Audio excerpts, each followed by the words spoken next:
Good morning to all of you students. Welcome for this particular lecture. आज का जो topic है हमारा डिज़ास्टर मैनेजमेंट। अर्लियर क्लास में हम लोगों ने सॉलिड वेस्ट मैनेजमेंट के बारे में पढ़ा था। अब हमें कंसंट्रेट करना है डिज़ास्टर मैनेजमेंट, और बेसिकली यहाँ पे एक टर्म है इंडिया। तो हम जो डिज़ास्टर मैनेजमेंट, हालांकि डिज़ास्टर मैनेजमेंट पूरे वर्ल्ड की चीज़ें हैं, लेकिन हम दिस पर्टिकुलर लेक्चर हम लोग क्या करेंगे कि हम लोग डिज़ास्टर मैनेजमेंट इन इंडिया की ही बात करेंगे। ठीक है, ये कुछ इमर्जिंग इसके इशू के बारे में बात करेंगे एंड क्या उसके रिस्पॉन्स हो सकते हैं उसके बारे में डिस्कस किया जाएगा। ये जो बेसिकली जो पीपीटी बनाई गई है ये हमारा एक इंस्टीट्यूट है NIDM, national institute of disaster management, वहाँ के थ्रू ये पीपीटी बनाई गई है। ठीक है, तो अब ये कुछ कंटेंट्स हैं इस पीपीटी के। जो पहला कंटेंट है हमारा vulnerability profile of India to disaster, economic losses due to disaster, climate changes in disaster, disaster management. Disaster management में कई सारी चीज़ें हैं, पॉलिसी है, क्या क्या पॉलिसी हो सकती है, इंस्टीट्यूशनल सेटअप क्या हो सकता है, मिटिगेशन प्रोजेक्ट्स क्या हैं, और ट्रेनिंग, एजुकेशन और R&D, रिसर्च एंड डेवलपमेंट। तो ये सारी चीज़ें जो हैं इस कंटेंट में हम लोग स्टडी करेंगे। तो पहले हम देखते हैं वल्नरेबिलिटी प्रोफाइल ऑफ इंडिया। अब यहाँ देखिए सबसे बड़ा जो प्रश्न उठता है कि जो डिज़ास्टर मैनेजमेंट की हम बात यहाँ पे कर रहे हैं, पहले हमें समझना पड़ेगा कि डिज़ास्टर है क्या, उसके बाद हम उसकी मैनेजमेंट की बात यहाँ पे करेंगे। तो अगर हम डिज़ास्टर की बात करें तो हम सभी जानते हैं कि डिज़ास्टर मैनेजमेंट जो है कई तरीके के होते हैं। एक तो नेचुरल डिज़ास्टर होते हैं, और दूसरा हमारा क्या हो गया, जो कि मैन मेड डिज़ास्टर होते हैं। और तो पहले हम डिज़ास्टर के बारे में जानेंगे, उसके बाद ही हम क्या करेंगे, उसके क्या रिलेटिव सोल्यूशन हो सकते हैं। तो देखिए यहाँ पे जो है वल्नरेबिलिटी प्रोफाइल ऑफ इंडिया है, मतलब यहाँ पे अलग अलग जो डिज़ास्टर हैं उनसे क्या क्या कितना रिलेटिव परसेंटेज शेयर करते हैं पर्टिकुलर डिज़ास्टर इन इंडिया के लिए।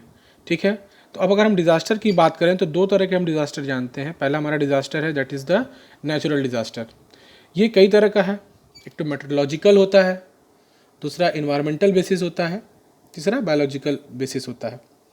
ठीक है, अब सबसे पहले हम अगर देखें यहाँ पे, जैसे कि मेट्रोलॉजिकल की अगर हम बात करें, मेट्रोलॉजिकल में क्या हो सकता है, फ्लड्स है, साइक्लोन है, हरिकेन है। ठीक है, और एटमॉस्फेरिक की अगर बात करें तो उसमें क्या हो गया, हमारा अर्थक्वेक्स हो गए, लैंड स्लाइडिंग हो गई, एवलांचे हो गया। ठीक है, इसके अलावा हम क्या करें, अगर बायोलॉजिकल की बात करें तो जो बायोलॉजिकल डिज़ास्टर हैं, इसके अलावा हमारा और भी अदर डिज़ास्टर जो है हमें यहाँ पे मिलेंगे। तो ठीक है, सबसे पहले अगर हम बात करें, देखिए जो फ्लूड है, साइक्लोन है, हरिकेन है, ये तो सभी को पता है कि ये नेचुरल चीज़ें हैं, इसको आना ही आना है। ठीक है, इसके आने पे हमारा कंट्रोल नहीं हो सकता, क्योंकि ये एक नेचुरल फिनोमिना है, तो ये चीज़ें आगे की तरफ बढ़ेंगी ही बढ़ेंगी। सेकेंड चीज़ जो हमारा यहाँ पे आता है that is the volcanic eruption है, आपका क्या कहते हैं, अर्थक्वेक्स हैं, ये सारी चीज़ें हैं। इनके ऊपर भी अवलांचे हैं, लैंड स्लाइडिंग है, ये भी हमारा नेचुरली इसको होना ही होना है। ठीक है, तो अगर हम यहाँ पे बात जब कर रहे हैं यहाँ पे नेचुरल डिज़ास्टर की, ये कुछ नेचुरल डिज़ास्टर की बात हो गई यहाँ पे, तो यहाँ पे हमको एक चीज़ बड़े ध्यान देने की बात है कि इनको नेचुरली तो आना ही आना है, लेकिन सबसे बड़ा इंपॉर्टेंट है कि इनका मैनेजमेंट कैसे हो, कंट्रोल कैसे हो, इसी के बारे में हमको यहाँ पे स्टडी करना है। दूसरी चीज़ होती है जो मैन मेड की बात कर रहे हैं। मैन मेड में देखिए सर बहुत सारी चीज़ें हैं, जैसे आग लग जाना, ठीक है ना, ट्रांसपोर्ट फेल्योर हो जाना, एक्सीडेंट्स, सारी चीज़ें हो जाना, कोई बायोलॉजिकल प्रॉब्लम हो जाना। जैसे कि बायोलॉजिकल प्रॉब्लम अगर रिसेंट में अगर आप देखो तो महामारी जो फैली थी, प्लेग थी, स्वाइन फ्लू था, स्पेनिश फ्लू था, और आज जो करंट हम झेल रहे हैं that is the corona, sorry novel corona. इसका नाम नोवेल कोरोना क्यों दिया गया, इसको आपको समझना ज़रूरी है। कोरोना वायरस पहले से ही एग्जिस्ट करता है, लेकिन एक नोवेल तरीके का है, एक नया जो स्ट्रक्चर है इसका, एक नए स्ट्रक्चर का है, इसलिए इसको जो है कोरोना वायरस, एक नोवेल कोरोना वायरस बोला जा रहा है। तो डिज़ास्टर हमारे दो तरीके के हो गए, एक नेचुरल हो गया और एक मैन मेड हो गया।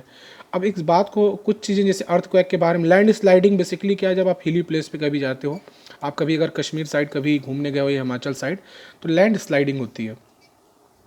लैंड स्लाइडिंग जैसे पत्थर का ऊपर से गिरना है नीचे, सारी जैसे आप कहीं जा रहे हो, सारी चीज़ें हैं, तो आप क्या होगा कि ऊपर से कहीं पत्थर गिरता है तो रास्ता जो है बंद हो जाता है, रास्ता ख़राब भी हो जाता है। एवलांचे है, एवलांचे बेसिकली जहाँ पे जो बर्फीली जगह पे है वहाँ पे क्या होता है, जैसे आप अभी सुने होंगे कि आप किसी ने एवरेस्ट चढ़ाई की और एवरेस्ट चढ़ाई के बाद क्या हो गया कि वहाँ पे एवलांचे आ गया। एवलांचे जैसे बेसिकली बर्फीली जगहों में एक तूफान टाइप का होता है जिससे बर्फ़ हमारी स्लाइड करती है, वो भी एक नेचुरल डिज़ास्टर है। इसके अलावा अर्थक्वेक के बारे में जाना है। टी सुनामी भी आप जानते ही हैं। सुनामी, एक बहुत बड़ा सुनामी आया था हमारे देश में, बहुत लोग उससे अफेक्टेड भी हुए थे। एक बायोलॉजिकल प्रॉब्लम है। बायोलॉजिकल प्रॉब्लम जैसे आपने बताया कि जो कोरोना वायरस के बारे में हम लोगों ने अभी थोड़ी सी बात की है, वो भी एक तरह का बायोलॉजिकल प्रॉब्लम है। इसके अलावा रेडियो एक्टिव प्रॉब्लम भी होते हैं, एक डिज़ास्टर हो सकता है जहाँ पे क्या होगा, जैसे कि न्यूक्लियर बम आपने अमेरिका ने गिराया था हिरोशिमा और नागासाकी जापान में, एक नेचुरल एक ह्यूमन डिज़ास्टर था जो कि रेडियो एक्टिव डिज़ास्टर भी इसको हम कह सकते हैं। तो ये तो बात हो गई डिज़ास्टर की, ठीक है। अब हम इस डिज़ास्टर की बात करेंगे इंडिया के रेफरेंस में क्या है।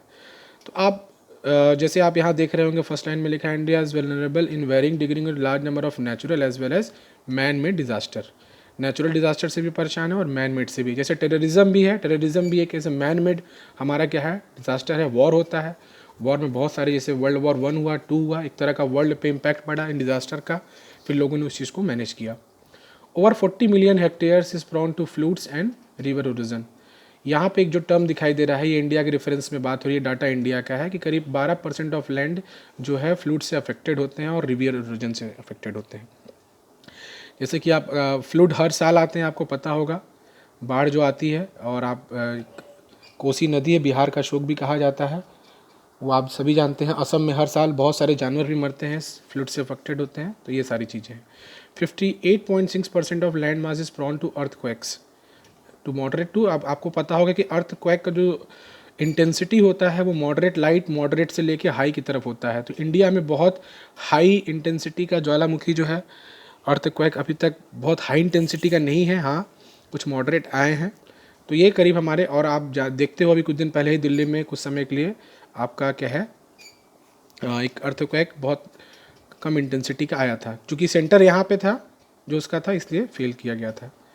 And of the 7516 kilometre long coast line close to 5700 kilometre is prone to cyclone tsunami. ये एक बहुत इंटरेस्टिंग पॉइंट यहाँ पर नोट करना है कि 7516 किलोमीटर हमारा कोस्टल एरिया है, उससे 5700 किलोमीटर जो है साइक्लोन और सुनामी से ग्रसित है। 68% of cultivable areas will drought, सूखा, और एक nuclear, biological and chemical disaster and terrorism also increased. ठीक है, ये सारी चीज़ें। बायोलॉजिकल भी दो भी होता है, एपिडेमिक होता है, पैंडेमिक होता है। एपिडेमिक का मतलब पर्टिकुलर आपके एरिया में, एक रीजन में होता है। पैंडेमिक का मतलब ग्लोबल लेवल पे, जैसे हमारा कोरोना था, पहले एपिडेमिक हुआ चाइना के वुहान में, फिर ये ग्लोबल पैंडेमिक हो गया, पूरे वर्ल्ड में ये फैल गया, उसको बोलते हैं। ये कुछ vulnerability to various natural disaster यहाँ पे कुछ शो किया गया है आपको फिगर के माध्यम से। सूखा है दिखाया गया है, यहाँ पे आपको दिखाया गया है कि फ्लड आया हुआ है, यहाँ पे आपको दिखाया गया है कि कैसे आपका सुनामी वगैरह आई है, और ये लैंड स्लाइडिंग की एक फिगर दिखाई गई है। ये मैप है इंडिया का, इसके आप डिटेल आप देख सकते हो। ये मेजर डिज़ास्टर इन इंडिया का कुछ प्रोफाइल है, इसको आप समझ सकते हो। जो अगर हम मोटा मोटा बात करें तो आप यहाँ पे देख सकते हैं कि एक यहाँ पे गुजरात का अर्थक्वेक आया था भुज में 2001 में, इसमें बहुत लोगों की डेथ हुई थी, एक बहुत बड़ा डिज़ास्टर था हमारे लिए। इसके अलावा हम सुनामी के बारे में सुने हैं सभी लोग। सुनामी आई थी 2004 में तमिलनाडु, केरला, आंध्र प्रदेश, जिसमें करीब 11,000 लोग मारे गए थे, करीब 6,000 लोग मिसिंग हो गए, इनके बारे में कुछ नहीं पता चला। तो एक बहुत बड़ा इशू हमारा हुआ था यहाँ पे। इसके अलावा बहुत सारे हैं, कोसी फ्लूड्स आप जानते ही हो, 2008 में बिहार में आई थी।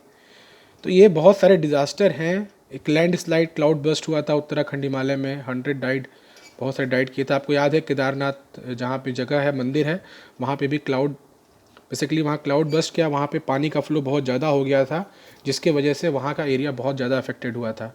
तो ये भी एक तरह का बहुत बड़ा डिज़ास्टर प्रॉब्लम है। ये आपको फिगर के थ्रू कुछ मेजर डिज़ास्टर इंडिया के आप देख सकते हो, जिसमें कि लातूर का एक अर्थक्वेक है, महाराष्ट्र में भुज हो गया, एवलांचे आया हुआ था जम्मू एंड कश्मीर में, फ्लूड आसाम का, और बिहार का फ्लूड है। तो ये कुछ सुनामी है। सुनामी देखिए बहुत सारे एरिया को अफेक्ट किया, अंडमान निकोबार, आंध्र प्रदेश और आपका केरला।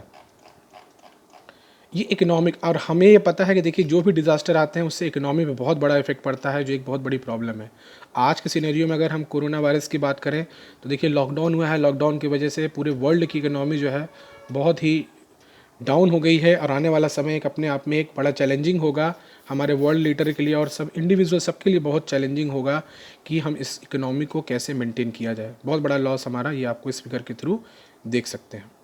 ठीक है, क्लाइमेट चेंज एंड डिज़ास्टर। देखिए, क्लाइमेट चेंज का बहुत बड़ा डिज़ास्टर पे इफेक्ट पड़ता है। लाइक ग्लेशियर मेल्टिंग की अगर बात करें, हिमालय में हम जानते हैं कि ग्लेशियर मेल्ट करेगा तो बहुत बड़ा जो हमारा पानी का लेवल है वो क्या होता है, बढ़ जाता है, जिसके वजह से क्या होगा, फ्लूड वगैरह की चीज़ें आ सकती हैं। और हम देख रहे हैं चेंज इन मानसून, मानसून लगातार चेंज हो रहा है, गर्मी और ठंडी जो है थोड़ी सी सीज़न थोड़ा सा आगे शिफ्ट हो गया है, ये भी एक बहुत बड़ा चैलेंजिंग है। अब जैसे हम बोलते हैं कि यहाँ का एवरेज टेम्परेचर 1 डिग्री सेल्सियस बढ़ गया, इसका मतलब क्या है, इसका मतलब यही है कि पर्टिकुलर इस जगह पे पिछले 25-30 सालों से देखा गया कि पर्टिकुलर इतना टेम्परेचर है, लेकिन ये उससे आज मेज़र किया गया तो पिछले उन समय से आज यहाँ पे ज़्यादा दिखाई दे रहा है, जिसके वजह से गर्मी और जो हमारा सर्दी है, जो साइकिल है, वो बहुत काफ़ी अफेक्टेड हुआ है। इस तरह से चीज़ें वहाँ पे बिगड़ रही हैं। ये तो थी डिज़ास्टर के बारे में, क्या क्या डिज़ास्टर चीज़ें होती हैं। हम लोगों ने ब्रीफ जाना कैसे नेचुरल है, ह्यूमन मेड है, बहुत सारे डिज़ास्टर है। इसके अलावा जो अब इसको मैनेजमेंट कैसे करना है, देखिए डिज़ास्टर है, अब इसको मैनेजमेंट बहुत ज़रूरी है। एक कमेटी से हाई पावर्ड कमेटी सेटअप की गई अगस्त 99 में। अब देखिए कमेटी का काम क्या होता है। सबसे पहली बात, किसी भी काम को करने में पॉलिसी मेकिंग सबसे अहम रोल निभाता है। क्या उसकी पॉलिसी होनी चाहिए, उसका फिर उसके बाद है इंस्टीट्यूशनल सेटअप है, क्या उसके प्रोजेक्ट्स हैं, क्या उसके मेन स्ट्रीमिंग है, कैसे उसको ट्रेनिंग देना है, एजुकेशन अवेयरनेस कैसे करना है, क्या उसको कैसे रिस्पॉन्स करना है, और रिसर्च एंड डेवलपमेंट, इसको हम और किन तरीक़ों से निपट सकते हैं। रिसर्च एंड R&D एक बहुत बड़ा फील्ड है, इसका सीधा इफेक्ट पड़ता है कि हम रिसर्च करके जान सकते हैं कि चीज़ों से हम और बेटर तरीके से कैसे निपटा जा सकता है। तो ये कुछ आपके मैनेजमेंट की बात हो गई यहाँ पे। एंड पॉलिसी की बात करेंगे, policy and frame make. Policy क्या है, DM मतलब डिजास्टर मैनेजमेंट पॉलिसी है safe and disaster resilient India by developing a holistic proactive multi disaster technology driven strategy through a culture of prevention mitigation preparedness and efficient response, DM act 2005। ठीक है, देखिए, और एक simple सी बात है, policy का मतलब यही है कि हम क्या करें। जो भी एक, देखिए सबसे बड़ी बात होती है कि हमारा देश या हमारा विश्व जो है बड़ा कल्चरल हेरिटेज है, एक कल्चरल हेरिटेज कहा जाता है। कहने का सेंस है कि हमारे यहाँ की कल्चर हर जगह फेमस है, तो हमें इस तरीके से काम करना है कि हमारा कल्चर इफेक्ट ना हो। तो डिज़ास्टर मैनेजमेंट की जब भी पॉलिसी बनाएंगे तो टॉप प्रायोरिटी पे रहता है कि हमारा कल्चर जो है अफेक्ट ना हो और हमारा क्या हो, डिज़ास्टर को हम आसानी से उसको मेंटेन कर सकें। ये कुछ इंस्टीट्यूशनल फ्रेमवर्क है, जैसे सेंटर लेवल पर अलग चीज़ें होती हैं। एक नया आपने यहाँ पे नाम सुना होगा, NDRF, that is the national disaster response force. ये बहुत ज़्यादा काम करती है आपका जब भी कुछ भी प्रॉब्लम होती है, कोई भी डिज़ास्टर होता है, इसको इसीलिए गठित ही किया जाता है। तो अलग अलग तरीके हैं। जो नेशनल एग्जीक्यूटिव कमेटी है उसका हेड जो होता है प्राइम मिनिस्टर होता है। सेंटर में सेंटर बॉडी अलग काम करती है और जिसको नेशनल NDRF कहते हैं, इसकी टीम हर जगह होती है। फ्लड में आपने इनकी टीम को बहुत ज़्यादा देखा होगा, फ्लड के समय में बहुत सारी चीज़ें इन्होंने। इसके अलावा हमारी आर्मी फोर्सेस भी है, जब बहुत बड़ा डिज़ास्टर होता है तो वो भी हमारी काम यहाँ पे करती है। स्टेट लेवल पे भी कमेटियाँ बनाई जाती हैं, स्टेट और डिस्ट्रिक्ट लेवल पे। तो डिस्ट्रिक्ट लेवल पे जो हेड होता है वो क्या होता है, DM होता है। जो हमारा डिस्ट्रिक्ट मजिस्ट्रेट होता है वो इसका हेड होता है कि जो कि आज हम अभी कोरोना को देख रहे हैं, तो आप देख रहे होंगे हर ज़िले में जो DM है वो सुपर मोस्ट पावर है, वही उस चीज़ को वहाँ पे डील कर रहा है। अब देखिए, ये जो अलग अलग डिज़ास्टर हैं उसके लिए कौन कौन सी मिनिस्ट्री रिस्पॉन्सिबल होती है। ड्रॉट के लिए मिनिस्ट्री ऑफ एग्रीकल्चर है। एपिडेमिक एंड बायोलॉजिकल डिज़ास्टर जैसे कोरोना वायरस हो गया, स्पेनिश फ्लू हो गया, इसके लिए मिनिस्ट्री ऑफ हेल्थ है, बहुत अच्छे से काम कर रही है मिनिस्ट्री ऑफ हेल्थ, जो भी आज करंट सिनेरियो है। केमिकल डिज़ास्टर है, मिनिस्ट्री ऑफ एनवायरनमेंट। न्यूक्लियर के लिए department of nuclear energy, atomic energy. Railway accidents के लिए मिनिस्ट्री ऑफ रेलवेज़ है। एयर एक्सीडेंट्स के लिए मिनिस्ट्री ऑफ सिविल एविएशन है। और नेचुरल के लिए मिनिस्ट्री ऑफ होम अफेयर्स है। ये कुछ प्रोजेक्ट्स हैं, प्रोजेक्ट्स दिए जाते हैं, कुछ पैसे दिए जाते हैं, फंडिंग की जाती है कि उनको हम कैसे उस डिज़ास्टर को कंट्रोल करें। जैसे कि गंगा रिवर है, लगातार पॉल्यूशन हो रही है, तो कुछ प्रोजेक्ट आया नमामि गंगे, जिसके वजह से उनके पानी को हमें साफ़ करना है। कुछ ये प्रोजेक्ट्स की बातें हो गई। और ये बड़ा इंपॉर्टेंट अहम रोल आज के समय में हमारे अंदर ये अदा कर रहा है, जो है training, education and awareness generation. देखिए क्या है, जो डिज़ास्टर मैनेजमेंट आपको पढ़ाने का पर्पज़ यही है कि हम छोटे लेवल पे ही हम चीज़ों को जानें। जैसे कि अब जैसे कोई प्रॉब्लम हमारे शहर में हो जाती है, तो अब हर प्रॉब्लम के लिए तो भाई बाहर से आर्मी आएगी नहीं, तो हम क्या करते हैं, डिस्ट्रिक्ट लेवल पे ही ट्रेनिंग कराते हैं, एजुकेशन कराते हैं, लोगों को तैयार रखते हैं। जैसे हमारे एनसीसी के कैडेट्स हो गए, स्काउट गाइड्स के कैडेट्स हो गए, पर्टिकुलर स्कूल के बच्चों को भी मॉक ड्रिल वगैरह कराया जाता है कि कुछ पर्टिकुलर प्रॉब्लम हो गई या फ्लड आ गया तो आपको अगर हेल्प करना है तो आप कैसे कर सकते हैं। तो एनडीआईएम के नीचे क्या है, डिजास्टर मैनेजमेंट सेंटर हो गए, अलग अलग सेंटर बनाए गए हैं। और एनडीआरएफ एंड सेल्फ गवर्नमेंट, ये अलग अलग ट्रेनिंग सेंटर हैं। ट्रेनिंग में क्या होता है, एनडीआरएफ के थ्रू जो है ट्रेनिंग दी जाती है। जैसे आपने national level, state level and district and local level, ये आप देख रहे हो, कुछ फिगर आप देख रहा होगा कि यहाँ पे स्कूल कॉलेजों में भी चीज़ों को। अब ये देखिए, ट्रेनिंग नेशनल जो एनडीआईएम है, नेशनल इंस्टीट्यूट ऑफ डिजास्टर में, इन्होंने क्या किया है पिछले कुछ समय में, अपनी ट्रेनिंग एजुकेशन को बहुत बढ़ाया है। ये नंबर ऑफ ट्रेनिंग बाएं साइड दिखाई दे रही है, ये ईयर वाइज दिखाई दे, आपको साफ दिख रहा होगा कि इस समय ये जो डाटा है 2013-14 के करीब का है। तो यहाँ पे आप देख रहे हो नंबर ऑफ ट्रेनिंग दिन पे दिन क्या किया जा रही है, इंक्रीज कराई जा रही है। वेब बेस्ड ऑनलाइन स्ट्रक्चर भी कराए जाते हैं, अलग अलग कोर्स हैं, 6 वीक के, 4 वीक के, हम कर सकते हैं, चीज़ों को जान सकते हैं। जैसे कहीं आग लग जाती है या कहीं फ्लड आ जाता है तो हम क्या कर सकते हैं, जब भी हमको ज़रूरत पड़ी तो हम उस कोर्स कर लेंगे और हम उसके लिए तैयार हैं चीज़ों को करने के लिए। सैटेलाइट बेस्ड प्रोग्राम भी चलाए जाते हैं। अदर एक्टिविटी में जैसे आपका वही बताया हमने, डॉक्यूमेंटेशन हो गया, ट्रेनिंग मॉड्यूल्स हो गया, एजुकेशन एंड अवेयरनेस हो गया। कम्युनिटी लेवल पे जैसे आपको ट्रेनिंग करानी है, पंचायत राज है, गाँव में हो गया, स्टेट्स में है, डिस्ट्रिक्ट्स है, ये सारी चीज़ें हैं। ये जो आपका एनडीआरएफ है, इसकी एक कंपोजिशन आप समझ लीजिए कि बटालियंस होता है। इसका टास्क क्या होता है, रिस्पॉन्सिंग, ये तुरंत रिस्पॉन्स करते हैं डिज़ास्टर में, वेल इक्विप्ड, बहुत अच्छे से इक्विप्ड होते हैं, इनकी ट्रेनिंग बहुत अच्छी तरीके से होती है। रेस्क्यू ऑपरेशंस में आर्मी के पर्सन भी इसमें जा सकते हैं और ये लोग भी बहुत तरीके से हेल्प करते हैं। असिस्ट इन कम्युनिटी ट्रेनिंग, इन्होंने कम्युनिटी ट्रेनिंग में भी ये सबको सहायता प्रदान करते हैं। तो ये कुछ इनके कर्म है। एनडीआरएफ के एक बहुत ही इम्पॉर्टेंट रोल, हमारा अहम रोल ये निभाता है किसी भी डिज़ास्टर में। ये कुछ एनडीआरएफ का लोकल लोकेशंस है यहाँ पे, जैसे आप भटिंडा है, गाज़ियाबाद है, वडोदरा, पुणे, चेन्नई। अगर आप हम बनारस में देखें तो बनारस में भी एक ऑफिस है एनडीआरएफ का। जैसे फ्लूड वगैरह आता है तो वो चीज़ें, ये कुछ फिगर आप देख सकते हो एनडीआरएफ के। जब अर्थक्वेक्स हैं, कैसे यार एनडीआरएफ के लोग समय समय पे आके फ्लूड में लोगों की जान को बचाते हैं। और एनडीआरएफ की टीम ने जापान में भी किया था, जब सुनामी वहाँ पे जापान में कुछ दिन पहले आई थी, एक फुकुश, बहुत ही खतरनाक सुनामी थी, उनका न्यूक्लियर प्लांट भी उससे अफेक्ट था, फुकुशिमा। ये एक फिगर आप देख सकते हो कैसे एनडीआरएफ की टीम ने वहाँ पे हेल्प किया था। मॉक ड्रिल्स एक बहुत इंपॉर्टेंट चीज़ है। मॉक ड्रिल्स को अगर आप समझेंगे तो मॉक ड्रिल्स का बेसिकली फंक्शन यही होता है कि छोटे छोटे मॉक ड्रिल कराना इंडस्ट्री में कराया जाता है, ट्रेनिंग कराई जाती है। ट्रेनिंग की मतलब, अगर